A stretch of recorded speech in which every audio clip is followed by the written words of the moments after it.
오늘은 제가 설교를 시작하면서 여러분에게 제가 최근에 읽은 책 한 권을 소개하면서 설교를 시작하려고 합니다. 시간의 향기라는 책입니다. 한병철 교수, 독일 대학에서 철학을 가르치고 있는 철학자인데요. 한병철 교수가 쓴 시간의 향기라는 책입니다. 제가 오래전에 한번 여러분에게 피로사회라는 책을 소개한 적이 있는데 이 책도 이제 한병철 교수가 쓴 책입니다.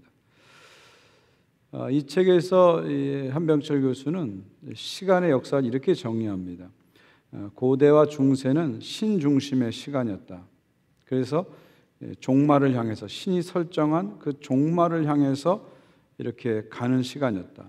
근데 근대는 인간 중심의 시간이었다. 그래서 인간이 설정한 목표인 진보를 향해서 가는 시간이었다.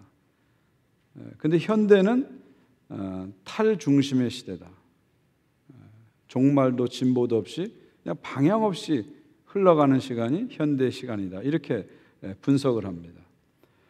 그러니까 고대 중세 사람들은 이 신이 예정한 그 종말을 향해서 가는 순례자의 시간을 살았다. 그렇게 얘기하는 거죠.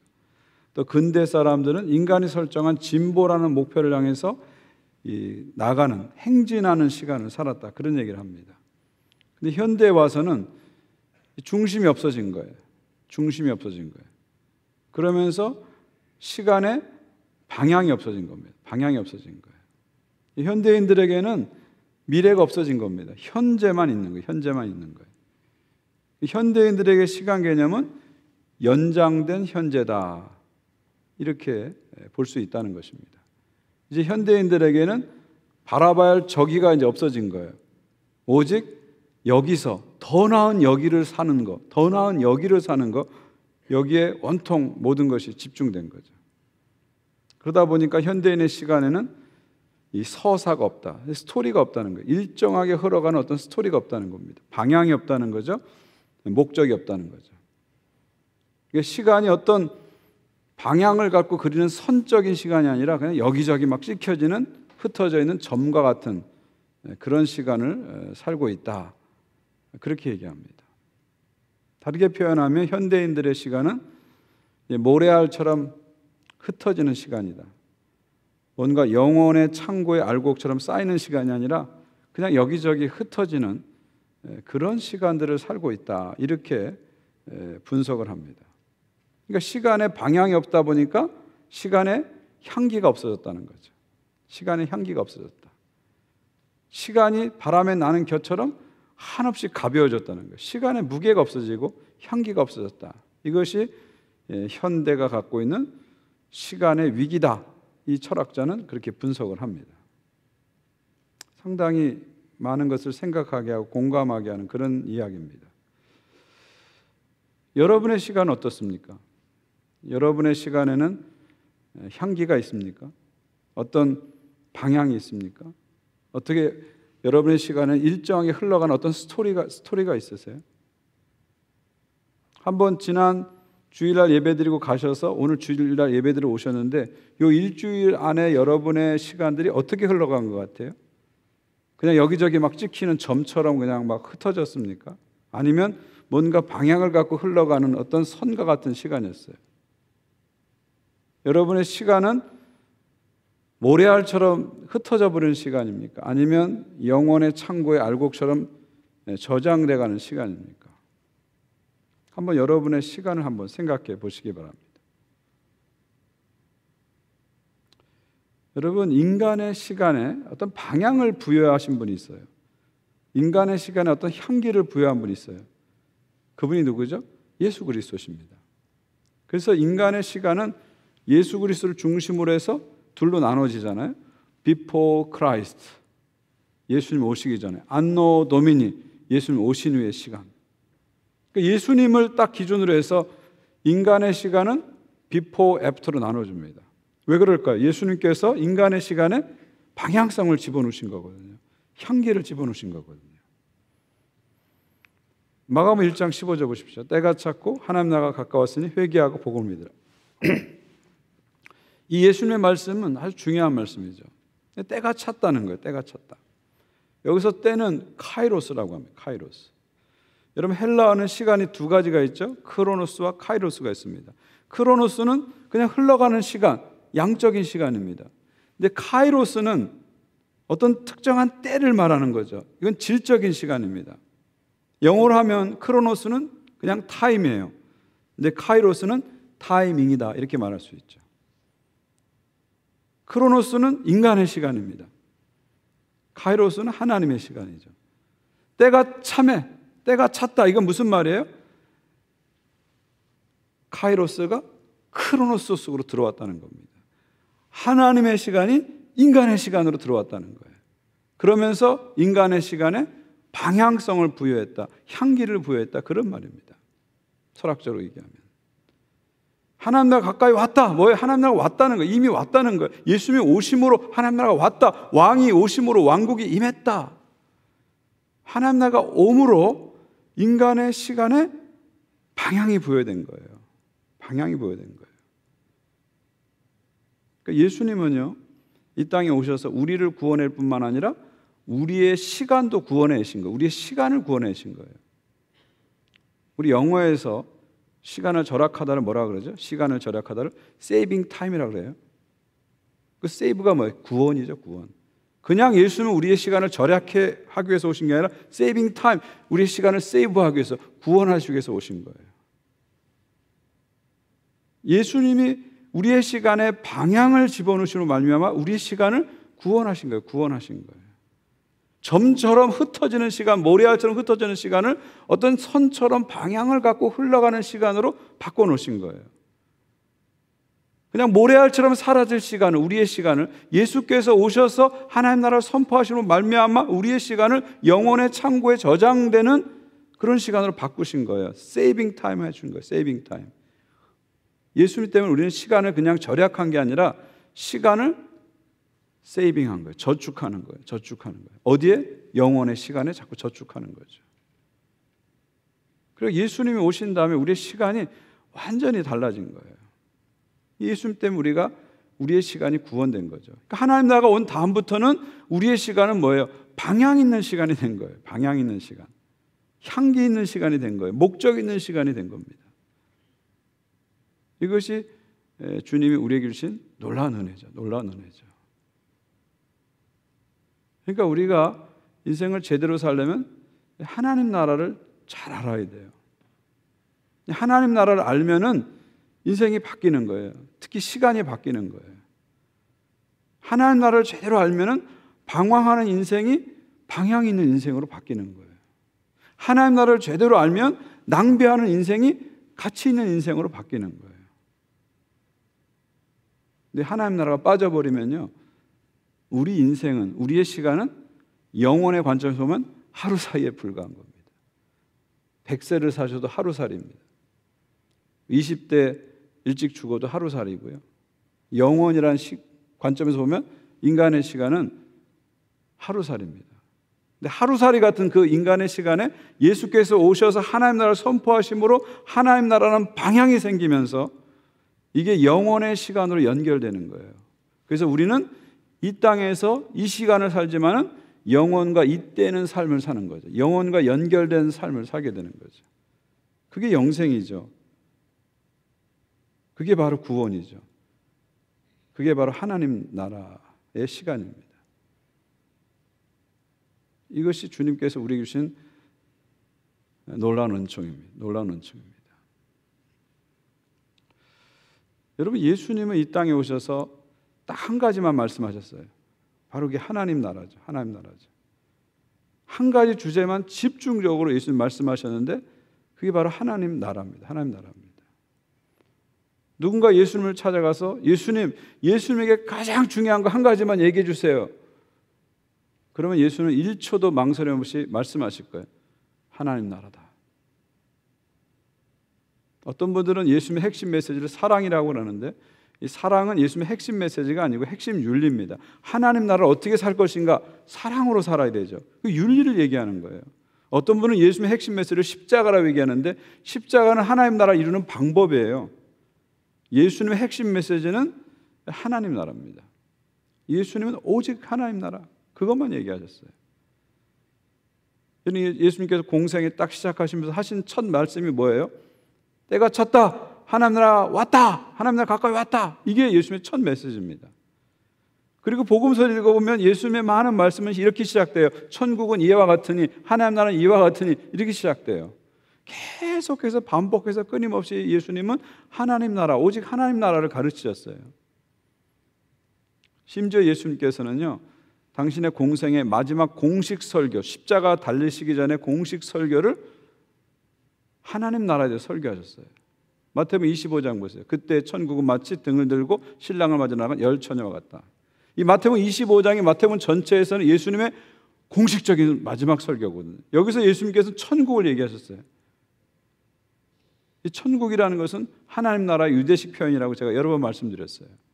여기서 천국은 죽어서 가는 사후세계를 얘기하는 것이 아니라 예수께서 이미 이루신 영원에서 영원까지 이어지는, 현재 시작해서 영원까지 이루어지는 하나님의 통치를 얘기하는 거죠. 그러니까 마지막까지 예수님은 천국을 얘기하신 거예요. 하나님 나라를 얘기하신 거예요.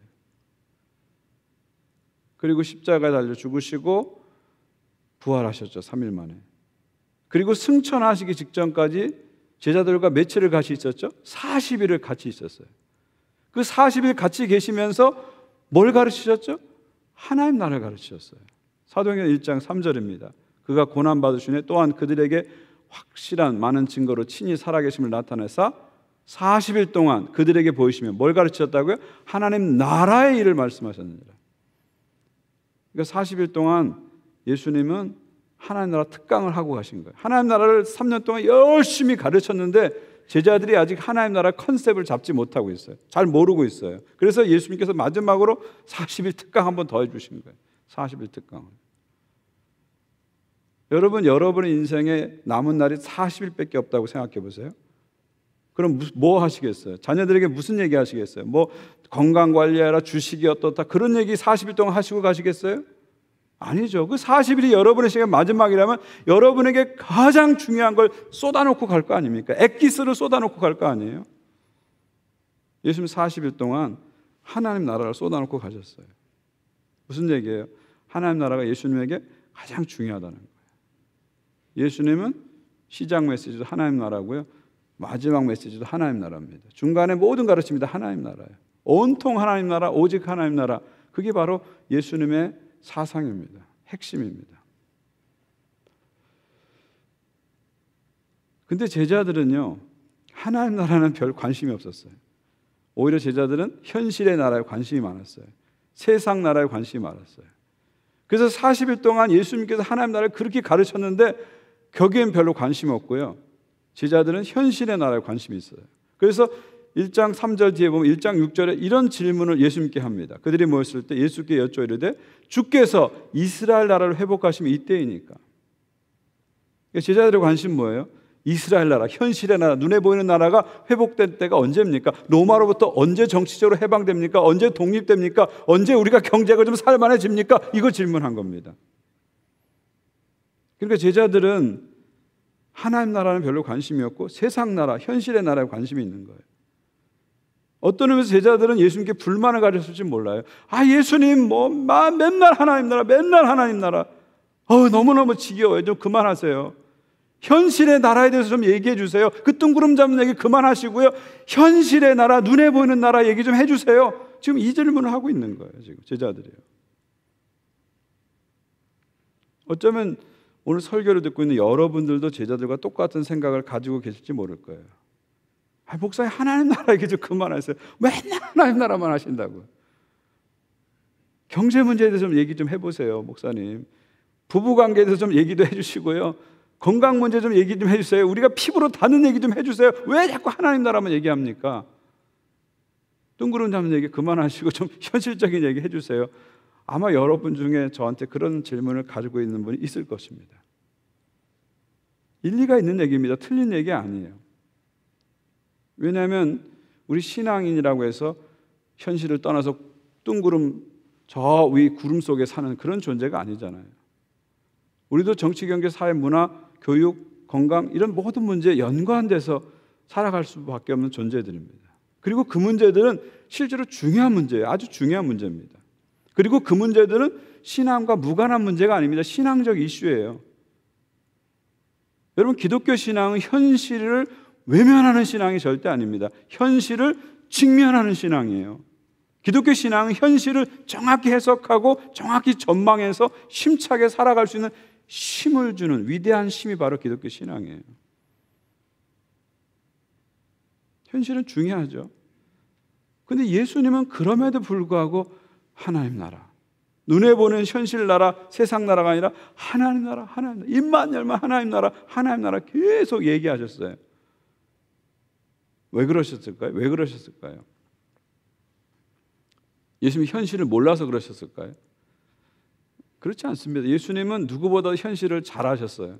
저 사두개인 바리새인보다 민중들과 밀착되셨잖아요. 실제로 예수님이 가난한 민중의 삶을 사셨잖아요. 얼마나 그들이 배고프고 얼마나 그들이 비참하고 얼마나 그들이 정치적 경제적으로 비참하게 살고 있는지 예수님은 누구보다 잘 아셨어요. 그래서 그들에게 먹을 걸 주시고 병자를 고쳐주시고 그런 일을 하신 거예요. 불쌍히 여기셨기 때문에. 그 현실을 모르셔서 하나님 나라만 자꾸 얘기하신 게 절대 아니라는 겁니다. 왜 하나님 나라만 그렇게 얘기하셨을까요? 그리고 우리들한테는 너희는 먼저 그의 나라와 그 의를 구하라. 하나님 나라 먼저 구하라. 그러면 이 모든 걸 더해 주시리라. 왜 그런 말씀하셨을까요? 왜 우리들에게 먼저 하나님 나라를 우선순위를 두고 추구하는 삶을 살라고 왜 그렇게 말씀하셨을까요? 그 이유는 하나님 나라가 빠지면 모든 게 다 무너지기 때문에 그래요. 하나님 나라가 빠지면 우리의 인생의 방향이 없어지는 거예요. 방향이 없어진다는 건 목적이 없어지는 거죠. 목적이 없어지면 의미가 없어진다는 거죠. 의미가 없다면 우리의 삶은 동물의 삶과 무엇이 차이가 있겠어요? 그냥 하루살이 여기서 좀 더 나은 현실을 살기 위해서 발버둥 치는 동물적 삶과 무슨 차이가 있겠어요? 예수는 그걸 아신 거예요. 하나님 나라가 빠지면 우리 삶이 아무것도 아니라는 거.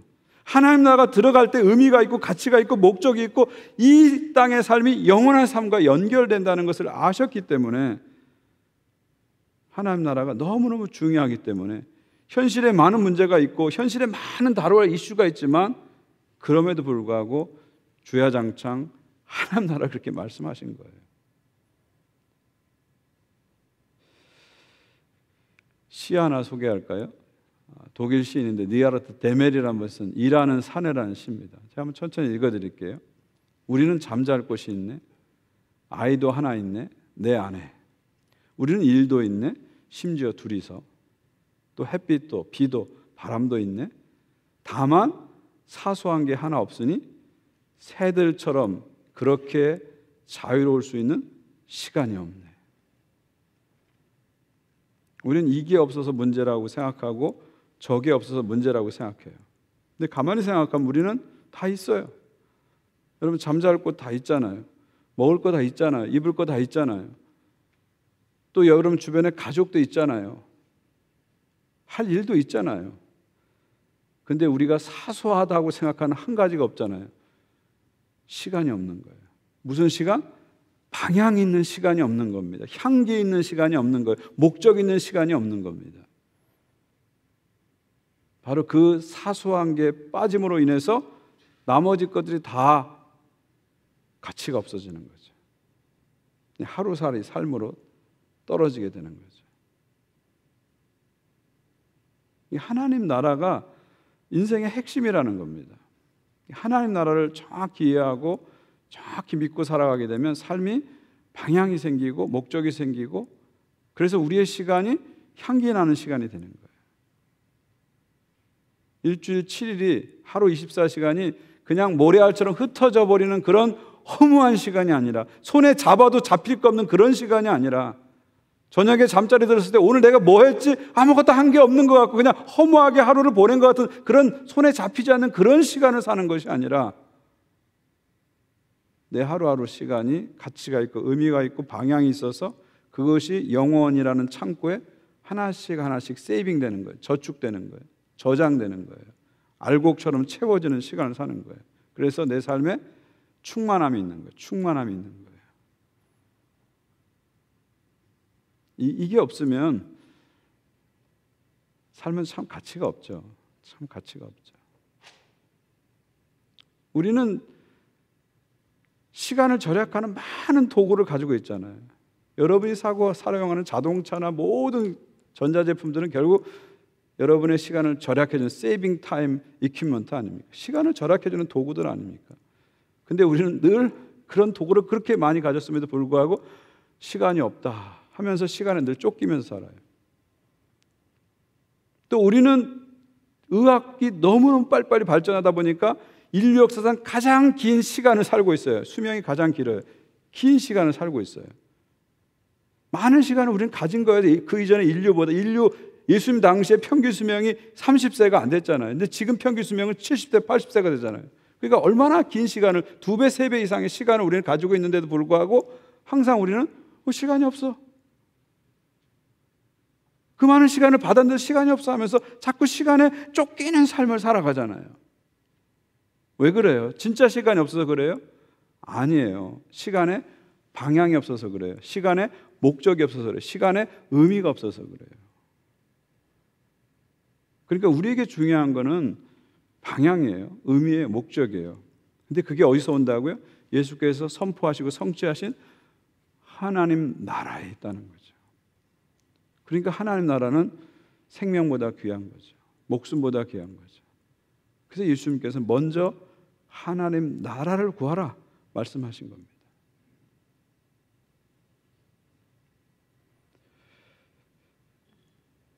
예수님만 그런 게 아니라 사도 바울 역시 오직 하나님 나라의 삶을 살았죠. 오직 하나님 나라의 삶을 살았습니다. 근데 바울은 어디 가든지 하나님 나라만을 전했어요. 사실은 어디 가든지. 바울이 전도 여행을 했는데 그중에 가장 오래 머문 곳이 에베소입니다. 보통 3년이라고 하는데요. 실질적으로 만으로 하면 2년 3개월 정도 머물었죠. 근데 그 에베소에서 가장 오래 머물면서 뭐 가르쳤는지 아세요? 하나님 나라 가르쳤어요. 사도행전 19장 8절 보십시오. 바울이 에베소의 회당이며 회당에 들어가 석 달 동안 담대히 하나님 나라에 관해서 강론하며 권면하다. 에베소 가서 3달 동안 열심히 하나님 나라만 가르쳤어요. 얼마나 중요한지 아시겠죠. 그리고 회당에서 문제가 생기니까 어디로 가요? 두라노 서원을 렌트해서, 그 당시 사설 학원을 렌트해가지고 철학 학원을 렌트해서 그 렌트한 스페이스에서 또 2년 동안 주장창 또 하나님 나라 가르쳐요. 온통 하나님 나라만 바울도 예수님처럼 가르친 거죠. 오늘 본문은 이 바울이 에베소를 떠난 후에 이제 밀레도 항구에서 에베소의 장로님들과 만나는 장면이에요. 이게 이제 에베소 장로님들과 바울이 마지막 만나는 장면이에요. 눈물의 상봉을 하는, 이별을 하는 장면입니다. 거기서 바울이 그 항구에서 뭐라고 얘기하면 이렇게 얘기합니다. 오늘 본문입니다. 내가 달려갈 길과 주 예수께 받은 사명, 곧 하나님의 은혜의 복음을 증언하는 일을 마치려 하면 나의 생명조차도 조금 더 귀한 것을 여기지 아니하노라. 보라, 내가 여러분 중에 왕래하며 하나님 나라를 전파했으나 이제는 여러분이 다 내 얼굴을 다시 보지 못할 줄 아노라.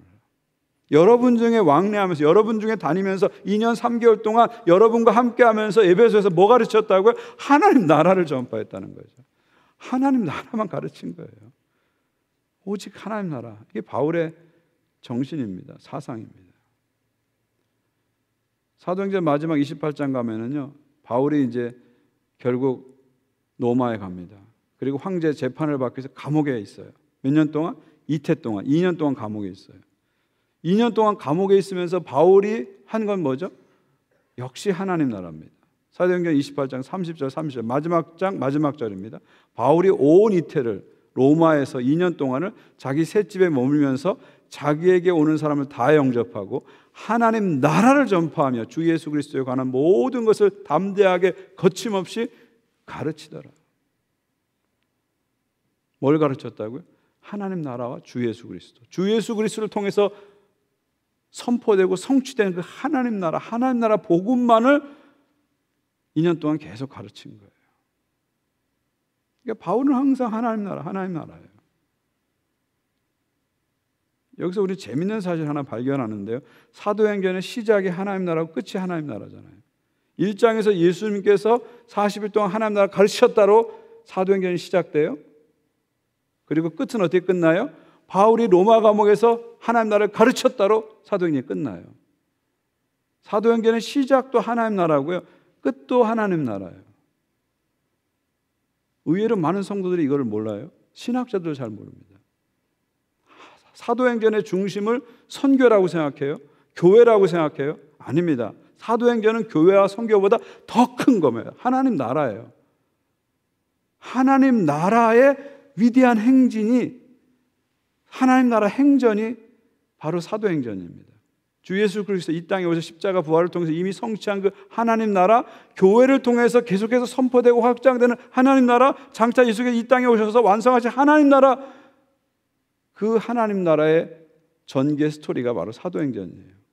그 하나님 나라가 예루살렘에서 온유돼서 사마리아와 땅 끝까지 확장되고 펼쳐가는 이야기가 바로 사도행전입니다. 이것이 교회의 갈 길이라는 거예요. 교회가 뭐냐? 하나님 나라를 중심에 잡고 그 나라를 선포하면서 그 나라를 확장하는 일을 이 땅에서 하는 것, 어디까지요? 땅 끝까지 하는 것. 이게 교회라는 것을 사도행전이 그냥 말 한 단어가 아니라 전체 그림으로 확고하게 분명하게 우리에게 보여주는 거예요. 동시에 사도행전은 우리 성도들에게 우리 인생의 방향을 보여주는 거예요. 우리 시작이 하나님 나라고 끝이 하나님 나라다. 성도는 뭐냐? 예수 그리스도를 주로 영접함으로 하나님 나라 속에 이미 들어온 사람들이다. 그리고 선한 행동과 복음 전파를 통해서 하나님 나라를 끊임없이 확장하고 전파하는 일을 하는 것이다. 그리고 마지막 다시 오실 하나님 나라를 향해서 걸어가는 순례자들이다. 이게 우리의 인생이다. 이게 우리의 삶이다 하는 것을 사도행전이 우리에게 보여주는 거죠. 예수님도 오직 하나님 나라, 사도 바울도 오직 하나님 나라, 사도행전의 교회도 오직 하나님 나라, 교회도 하나님 나라, 성도도 하나님 나라, 오직 하나님 나라, 이것이 우리의 핵심이고 중심이다, 이렇게 말씀드릴 수 있습니다. 자, 그렇다면 마지막으로 한 가지 주제를 다루겠습니다. 하나님 나라가 뭐냐는 거, 도대체 하나님 나라가 뭐냐? 제가 여러분에게 하나님 나라가 뭡니까 물었을 때 여러분이 딱 답이 안 나오면 여러분 좀 심각하게 생각하셔야 돼요. 내가 지금까지 20년 예수 믿었는데, 30년 예수 믿었는데, 내가 집사도 되고 장로도 되고 권사도 되고 교회 직분도 가졌는데 하나님 나라가 뭡니까 했는데 딱 답이 안 나오고 글쎄요 하고 자꾸 생각하고 있으면 여러분 좀 심각하게 생각하셔야 돼요. 내 신앙에 내 핵심을 잘 모르고 있구나, 내가 핵심을 좀 안 잡고 있구나 하는 생각을 하셔야 돼요. 내 신앙이 뭔가 지금까지 잘못된 방향을 가고 있지 않는가 하는 생각을 한 번쯤 하셔야 됩니다. 제가 이번 9월에 복음학교를 열었어요. 한 60명 정도가 수요반, 목요반 참여하셨어요. 4주간 과정을 다 끝나고 이제 느낀 것을 쭉 나누시는데 공통적으로 세 가지 얘기가 있었어요. 공통적인 얘기 세 가지가 있었어요. 첫 번째 뭐냐면 복음학교라고 해서 초보적인 학교인 줄 알고 초보적인 걸 가르치는 줄 알고 들어왔는데 초보가 아니라 핵심을 가르쳐줬다. 이 얘기를 공통적으로 하시더라고요. 두 번째 하시는 얘기가 뭐냐면 나는 20년, 30년, 40년 신앙생활을 했고 집사, 권사, 장로 다 했지만 하나님 나라에서 정확히 몰랐다. 내가 왜 이걸 진작 몰랐을까? 이런 얘기를 두 번째 하시더라고요. 그리고 마지막 세 번째 하시는 말씀이 뭐냐면 이거는 몇몇 사람이 들을 강의가 아니라 온 교인이 다 들어야 됩니다. 그런 얘기 하시더라고요. 하나님 나라 그만큼 중요합니다. 내년 초에도 제가 복음학교를 다시 여는데요. 저는 여러분들이 좀 다 들어오셨으면 좋겠어요. 뭐 4주 길지 않아요. 여러분 뭐 16부작 미니 시리즈 드라마도 주야장창 잘 보시는데 4주 뭐 금방 보시잖아요. 4주 길지 않아요. 4주 한번 투자해 보세요. 그리고 한번 들으신 분들도요, 이게 하나님 나라라는 게 참 딱 개념이 장착되는데 시간이 좀 걸려요. 오죽해서 예수님께서 3년 동안 가르치시고 그것도 안 되니까 40일 특강을 또 하셨겠어요. 그만큼 하나님 나라가 딱 들어오는 게 이게 쉬운 건 아니에요. 시간이 좀 걸려요. 그 개념을 정확히 이해하고 내 몸과 사상에 완전히 체화해서 살려면 어느 시간이 걸려요. 그래서 한번 들으신 분도 또 들으세요. 그래서 하여간 이번 기회에 하나님 나라 하면 툭 찌르면 나올 정도로 완전히 여러분이 정립을 하셔야 됩니다. 정립이 돼야 그걸 갖고 살아갈 수 있는 거죠. 하나님 나라가 뭐냐? 많은 말씀 드릴 수 있지만 여기서 세 가지만 제가 말씀드리겠습니다. 첫 번째, 하나님 나라는 장소가 아니라 상태라는 거죠. 영어로 하나님 나라가 킹덤 오브 갓입니다. 이 킹덤이란 건 이게 뭐예요? 킹, 왕이죠. 덤은 뭐예요? 도미니언, 통치란 뜻이죠. 왕이 통치하는 상태가 킹덤이에요. 근데 왕이 누구예요? 오브 갓, 하나님이 왕이십니다. 하나님 나라는 뭐예요? 하나님이 왕이 더 통치하는 나라, 하나님의 통치다 이렇게 말할 수 있어요. 그러니까 하나님 나라를 여러분 하나님의 통치란 말로 이해하시면 되는 거예요. 하나님의 통치구나. 하나님이 왕이 돼서 지금부터 영원까지 다스리는 그 상태가 하나님 나라구나 이렇게 이해하시면 돼요. 죽어서 가는 천국만 얘기하는 게 아니라 여기서 시작해서 영원까지 이어지는 하나님의 통치다 이렇게 이해하시면 돼요. 그래서 오늘날 신학자들은 하나님 나라는 단어를 가능한 안 쓰려고 해요. 자꾸 오해하니까, 장소로 오해하니까, 어떤 눈에 보이는 영토로 자꾸 이해하니까 하나님 통치란 말을 대신해서 많이 학자들이 씁니다. 여러분, 하나님 나라는 영토가 아닙니다. 영적인 나라, 영적인 나라예요. 눈에 보이는 나라가 아닙니다. 보이지 않는 나라입니다. 하나님 나라를 자꾸 어떤 눈에 보이는 세상 나라로 자꾸 착각하시면 안 돼요. 흥망성쇠를 거듭하는 세상 나라로 생각하시면 안 됩니다. 하나님 나라는 영원한 나라고 영적인 나라예요. 그래서 하나님 나라를 이해하려면 영적으로 눈이 뜨셔야 돼요. 내가 세상 나라만 골몰하고 세상 나라만 바라보고 세상의 나라, 현실의 나라만 골몰하고 이렇게 살아보면 아무리 하나님 나라 얘기해도 귀에 안 들어와요. 관심이 없어져요. 하나님 나라를 알려면 영적인 눈이 열려야 돼요. 그래서 예수님 뭐라 그랬어요? 어린아이가 돼야 된다 그랬잖아요. 어린아이처럼 단순하고 순수하게 하나님 나라를 받을 수 있어야 하나님 나라가 드디어 들어오기 시작하는 거예요. 저는 우리 교인들이 영적인 눈이 열려서 하나님 나라를 정말 볼 수 있는, 예수께서 목놓아 선포하셨고 사도 바울이 목숨 걸고 선포했던 그 하나님 나라를 다 볼 수 있으면 좋겠습니다. 두 번째, 하나님 나라는 개인적인 동시에 우주적입니다. 예수님은 우리를 나 같은 죄인을 구원하기 위해서 이 땅에 오셨지만 동시에 온 우주를 구원하기 위해서 이 땅에 오신 거예요. 하나님의 회복은 하나님의 형상을 닮은 인간에게만 국한된 것이 아니라 하나님의 영광의 무대인 전 우주의 회복을 포함하고 있는 것입니다. 하나님은 나 개인을 새로운 피조물을 지으시기 위해서 예수님을 이 땅에 보내셨지만 동시에 온 우주를 새롭게 하시기 위해서 예수님을 이 땅에 보내셨습니다. 예수님은 만인을 구원하시지만 동시에 만물을 구원하세요. 하나님 나라는 개인적이고 또 우주적입니다. 여러분 각자가 예수를 주로 고백하는 그 순간 여러분은 하나님 나라의 현재적 통치 속으로 들어오는 거예요. 죽어서 한 천국만 가는 게 아닙니다. 살아서도 천국을 경험하는 거예요. 예수를 주로 고백하는 순간, 예수를 왕으로 고백하는 순간, 나의 통치자로 받아들이는 순간, 나의 주님으로 고백하는 순간 여러분은 하나님 나라 속으로 이미 들어온 거예요. 들어온 거예요. 그리고 그 나라는 예수를 주로 고백하는 사람들의 복음 전파와 선한 행동을 통해서 확장되죠. 확장되죠. 그리고 마침내 주님이 다시 오셔서 완성이 되는 겁니다. 이 전체 우주적이고 개인적이면서 이 전체의 과정이 다 하나님 나라의 총체적인 모습입니다. 이것이 다 하나님 나라의 역동적인 모습이죠. 세 번째로 하나님 나라는 이미와 아직 사이에 있습니다. 예수님은 하나님 나라가 가까이 왔다 그랬어요. 이 왔다라는 것은 이미 왔다 그런 뜻입니다. 그래서 우리 제자들이 뭐라고 얘기했어요? 하나님 나라 어디 있습니까? 묻는 제자들에게 뭐라고 말씀하셨어요? 하나님 나라는 여기 있다, 저기 있다 하지 마라. 하나님 나라는 너희 가운데 있다. 예수님이 계신 지금 이곳에 하나님 나라가 왔다, 있다. 예수님 말씀하셨죠. 하나님 나라는 이미 왔습니다. 이미 왔어요. 죽어서만 천국에 가는 게 아니라 여러분은 이미 예수를 주로 고백하는 순간 하나님 나라의 통치 속으로 이미 들어와 있는 거예요. 저와 여러분은 지금 하나님 나라를 현재형으로 살고 있는 거예요. 살고 있는 거예요. 이미 온 거예요. 이게 예수의 메시지의 가장 중요한 메시지예요. 저 미래에 하나님 나라가 있는 게 아니라 지금 여기에 하나님 나라가 왔다, 함께하고 있다. 너희들은 하나님 나라 속으로 이미 들어와 있다. 이게 예수님 메시지의 핵심이에요. 이게 핵심입니다. 그러나 하나님 나라는 아직은 완성되지 않았어요.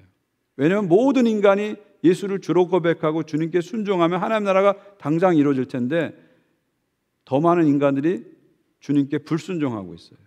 그리고 사탄 마귀가 아직도 살아서 예수님께 저항하고 있어요. 물론 십자가 부활을 통해서 전쟁은 끝났어요. 게임 끝났어요. 그러나 아직도 곳곳에서 전투가 벌어지고 있어요. 그리고 마침내 예수님이 오셔서 불순종한 인간을 무릎 꿇게 하시고 저항하는 사탄을 완전히 멸하시고 하나님의 완전한 통치를 실현하시는 거죠. 그때 하나님 나라가 완성되는 겁니다. 그래서 하나님 나라는 이미 왔다, 현재형이지만 아직 오지 않았다, 미래형, 이 사이에 있는 겁니다. 이미와 아직 사이에 하나님 나라가 있는 거예요. 근데 문제는 뭐냐면, 중요한 건 뭐냐면 이미와 아직이 점점 좁혀지고 있다는 것이 중요한 겁니다. 이미 온 하나님 나라는 복음 전파 선한 일을 통해서 하나님 나라가 아직을 향해서 계속 가고 있어요. 동시에 아직 오지 않은 하나님 나라는 오늘 이 미래는 현재를 향해서 지금 달려오고 있어요. 침노하는 자처럼 달려오고 있어요. 어느 순간에 하나님만 아는 그때가 되면 이 이미와 아직이 딱 만나게 되는 거죠. 그러면 하나님 나라가 이 땅에 완전히 실현되는 거예요. 그러니까 하나님 나라는 이미와 아직 사이에 있는데 그 이미와 아직이 점점 지금 좁혀지고 있습니다. 이게 바로 하나님 나라의 긴박성이에요. 긴박성입니다. 하나님 나라의 긴박성을 우리는 느낄 수 있어야 돼요. 이 긴박성을 알면 우리의 개인의 삶이 달라지는 거죠. 지금 우리가 잠잘 때가 아니라는 겁니다. 지금 우리가 술 취할 때가 아니라는 거예요. 지금 우리가 방탕할 때가 아니라는 겁니다. 어둠의 옷을 벗어던지고 이제는 빛의 옷을 입어야 되는 거예요. 더러운 죄의 행실을 벗어던지고 깨끗한 의의 행실을 입어야 된다는 거죠. 음란하지 말아야 되고 시기하고 질투하지 말아야 되고 하나님 나라의 삶을 정신 차리고 살아야 될 때예요. 깨어서 살아야 될 때예요. 왜요? 하나님 나라 점점 만나고 가까워지고 있기 때문에. 그리고 교회는 이 이미와 아직 사이에서 점점 좁혀진 이미와 아직 사이에서 뭘 해야 돼요? 선교를 하는 거예요. 선교를 하는 겁니다. 여러분, 종말은 전쟁이 많이 일어난다고 절대 종말 오지 않아요. 3차전, 4차전, 5차전, 6차전이 일어나도 절대 종말 오지 않아요. 기근과 지진이 아무리 많이 일어나도 절대 종말이 오지 않아요. 코로나 아니 그 이상의 전염병이 전 세계를 창궐해도 절대 종말 오지 않아요. 예수님이 그러셨거든요. 그것은 시작에 불과하니라. 끝이 아니라 그랬어요. 그럼 진짜 끝은, 진짜 종말은 어떻게 옵니까? 예수님 말씀하셨잖아요. 이 천국 복음이 모든 민족에 증언되기 위하여 온 세상에 전파되리니 그제야 끝이 오리라. 재난을 통해서 끝이 오는 게 아니라 선교를 통해서 끝이 온다, 그런 말입니다. 우리가 복음을 전파하고 선한 일을 통해서 하나님 나라 확장하는 이 일들이 점점 진행되면서 그제야 끝이 오리라. 선교를 통해서 마지막에 온다, 그런 말입니다. 교회는 뭐를 해야 됩니까? 이미와 아직 사이에서 하나님 나라 복음을 전파하는 이 선교회를 하면서 주님 오실 날을 앞당기는 거예요. 그래서 우리가 이미 온 하나님 나라를 아직을 향해서 빨리빨리 가는 거예요. 그러면 아직 있는 하나님 나라, 미래의 하나님 나라가 우리가 침노하는 자로 오면서 딱 만나게 되는 그 시점에 하나님 나라가 완성되는 거예요. 그러니까 교회는 하나님 나라는 단순한 목표를 가지고 거기에 집중하고 달려가야 되는 거죠. 낭비할 시간이 없어요. 주저할 시간이 없어요. 망설일 시간이 없어요. 바울처럼 거침없이 하나님 나라에서 달려가야 됩니다. 중단 없이 하나님 나라에서 달려가야 됩니다. 타협하지 말고 하나님 나라에서 달려가야 됩니다. 이것이 우리를 향한 주님의 거룩한 뜻이죠. C.S. 루이스는 이런 말을 했어요. 하나님 나라는 기독교인들이 자신의 갈 길을 계속 살 수 있도록 그들 앞에 세우는 미끼 달린 막대기가 아니다. 하나님 나라는 기독교인들에게 있어 삶의 목적이며 지향점이며 완성이다. 그들이 창조된 목적의 최종 종착지다. 여러분, 하나님 나라는 미끼가 아니라는 겁니다. 여러분 저 죽으면 천국 가니까 이 땅에서 신앙생활 열심히 하세요 하는 그런 미끼 막대기가 절대 아니라는 거예요. 하나님 나라는 오늘 우리를 살게 하는 삶의 목적이고 방향이고 우리가 가야 할 최종 목적지라는 것입니다. 사랑하는 성도 여러분, 예수님은 오직 하나님 나라, 사도 바울과 초대교회도 오직 하나님 나라. 하나님 나라가 중심이고 핵심이고 방향이고 목적이었죠. 여러분 어떻습니까? 여러분의 중심에 하나님 나라가 있습니까? 여러분의 목적에 하나님 나라가 있어요? 여러분 지금 하나님 나라를 살고 있으십니까? 지금 하나님 나라 여러분 안에 들어와 있으세요? 여러분의 시간이 하나님 나라 방향과 지금 같이 가고 있습니까? 여러분의 직장이 하나님 나라와 연관이 되어 있어요? 여러분의 비즈니스가 하나님 나라와 연결이 되어 있습니까? 여러분의 시간이 그냥 모래알처럼 흩어지는 시간이 아니라 하나님 나라는 방향을 갖고 가는 그런 향기 있는 시간입니까? 오직 하나님 나라, 오직 하나님 나라, 이것이 주님의 거룩한 뜻입니다. 기도하겠습니다. 오직 하나님 나라, 이 위대한 말씀을 듣게 해주셔서 감사합니다. 예수님이 그렇게 외치셨던 이 위대한 말씀을 잊지 않게 도와주시고 우선순위를 두고 살게 해주시고 꼭 붙잡고 살 수 있도록 도와주십시오. 한 주간에 우리가 살아가면서 오직 하나님 나라 늘 생각하면서 나의 모든 일을 하나님과 나라와 연결하면서 살아갈 수 있는 그런 지혜를 주십시오. 우리 교회가 하나님 나라를 향해서 가게 해주십시오. 오직 하나님 나라에 집중하면서 주님 오실 때까지 거침없이 가는 본하나님 교회 되게 해주십시오. 중단 없이 가는 본하나님 교회 되게 해주십시오. 타협 없이 가는 본하나님 교회 되게 해주십시오. 감사드립니다. 우리에게 하나님 나라 위대한 선물을 주신 하나님 아버지과 주 예수 그리스도와 그것을 믿게 하신 성령님께 감사와 영광 올려드립니다. 예수님의 이름으로 기도합니다. 아멘.